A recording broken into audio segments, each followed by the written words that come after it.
Hi, let's have a little review of the types of graphs and terminology that we've been working with when we were talking about analyzing one-dimensional autonomous differential equations. So we're going to see the different ways in which you can visualize a one-dimensional system where the rate equation x prime is simply a function f of x. So the rate of change for x depends only on the current state x and does not depend on t. Remember, this is called an autonomous equation. Autonomous means it does not depend on time. It's self-governing. It just looks at where it is at a current moment and then it decides where to change according to that. So when we're working in one dimension, there's two graphs that we have at our disposal. The first graph is our classical time series, and that's where we're going to display x on the vertical axis and time, the independent variable time, on the horizontal axis. With this type of time series graph, we can see how the state will behave as it changes in time. The other type of graph we have to work with doesn't really have a standard name, but what it is it's a graph of f of x. Remember, f of x is the thing that's defining the rate of change from over there. So f of x on the vertical axis versus the one-dimensional state, the output x on the horizontal axis. So I'm going to call this the tangent versus state graph because f of x lives in the tangent space and x lives in the state space. Note that the horizontal axis in this graph is exactly the vertical axis from that graph. On this graph, we have time explicitly named as the horizontal axis. On this graph, we're not actually explicitly looking at time. Time is neither one of the axes here, but we're going to kind of visualize how the state is going to move in time by considering how its rate of change depends on its current state. Okay, so let's go over the concept of equilibrium points. Remember, equilibrium points are places, are values of x such that dx dt, or f of x, is equal to 0 for all time. So there's special values of x such that the derivative dx dt is always equal to 0. Because that's true, if we looked at a time series graph of x versus t, an equilibrium point is going to look like a horizontal line. Because what we're saying here, for example, is that if x is in equilibria right here, I'll just label this height right here as x star. Okay, so here's a graph of x versus t. And if this value, x star, of the state satisfies the fact that f of x star is equal to 0, then what we're going to get on a time series graph, constant behavior for all time. Okay? When we talk in terms of derivatives, I want you to keep in mind that a derivative is simply the slope of a tangent line on a graph. And so what I'm calling the visible derivative here is like, what derivative would I be looking at if I was considering a curve on a graph and I was considering myself thinking about the tangent space? Because the derivative is a slope, it's going to have the same rules as your classic slope equation, which is rise over run. So one really handy way to know whether you're looking at the derivative dx dt or you're looking at a derivative like df dx is just to think about, for the graph that you're looking at, what is the rise over run? So let's start with the time series here. Remember, the rise is the variable x and the run is the variable t. And so if I was thinking about looking at this flat line, considering what kind of tangent lines and what kind of slopes those tangent lines would have on that graph, I would be thinking about rise over run, dx dt, because x is the rise and t is the run, okay? So if I ever take my red pen here and I look at a curve on this type of graph, maybe I'm going to draw some tangent lines. Here's one here, here, here. Oh, they're all coming out the same. No matter what point I choose for x, my tangent line is always a horizontal line with a slope of 0. And that's why equilibrium points, looking like horizontal lines on this graph, align with the fact that dx dt is equal to 0 on there. Okay? Over here on this other type of graph, because the horizontal axis is f and the vertical axis is x, remember that anytime I try to visualize some kind of derivative as the slope of a tangent line, that will be rise over run. Rise is f, run is x. So if I'm trying to visualize a derivative on this type of graph, the thing that I'm visualizing is df dx, d rise, d run. So it's df dx is what I'd be looking at if I considered a tangent line on this graph. And d rise, d run, dx dt is what I would be looking at if I have a tangent line on this graph. Okay? Equilibrium points look like horizontal lines on the time series graph. Okay, so this statement is true about time series graphs, not true about tangent versus state graphs, right?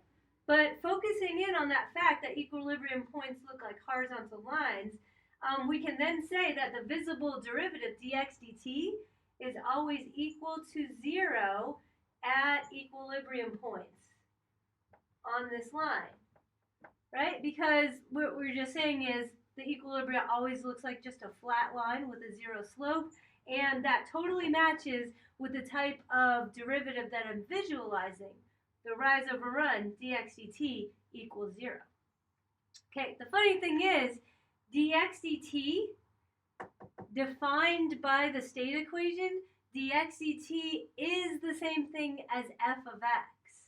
Okay, so then when we turn our attention over to this graph, and we see f of x, which, like I was just saying, is the same thing as dx dt, then we realize that what we're looking at here in the tangent versus state space graph, it's a graph of dx dt, the tangent space, versus x, the state space. And if what we're saying is true, that dx dt is equal to 0 at equilibrium, that means that equilibrium points are going to look like the zeros, or the roots, or the x-intercepts. They're going to look like the places where, whatever this function is, f of x, intersects the horizontal axis. Okay? So that's why when, for example, we're working with, let's say, the logistic equation, which has a down-facing parabola like that. Remember, the logistic equation has two equilibria, one at 0, one at the carrying capacity k. That's why when we look at a graph like this, when we're asking ourselves where are the equilibrium points, those are going to be the places where f of x equals 0. Okay, so equilibrium points, the roots of what? Roots of f of x. That's what. The zeros, roots, or x-intercepts of the function defining the rate of change, which is f of x. And we have to find the places where f of x, which is dx dt, hits 0. So equilibrium points look like the locations of the zeros, or roots, or x-intercepts on the tangent versus state space graph. Okay, the other thing that we really went into early on in chapter 3 was a thing called linear stability theory. And when we do linear stability theory, what we do is first we find the location of the equilibrium points, and then the linear stability theory classifies those equilibrium points as having a certain type of stability. Either it's going to be stable or unstable depending on the slope of the tangent line evaluated at the equilibrium point. Okay, so like from this example of the logistic equation, right here at the point 0, if we visualize the tangent line, it looks like that tangent line has a positive slope. At this equilibrium point, which is a carrying capacity, if we visualize the tangent line there, that tangent line has a negative slope. Remember, when we're visualizing a tangent line on any graph, this is true about any graph in general, the tangent line represents, the derivative represents the slope of the tangent line, okay? And just like any good slope, it's going to be in a rise over run form. So if we want to know, looking at this red tangent line, what we're visualizing in terms of derivatives, it's going to be something to do with rise over run.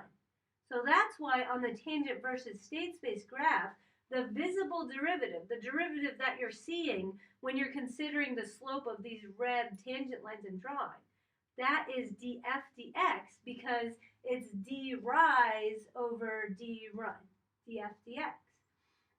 And linear stability tells us that two things. It tells us if df dx is greater than 0, it tells us that that fixed point is unstable.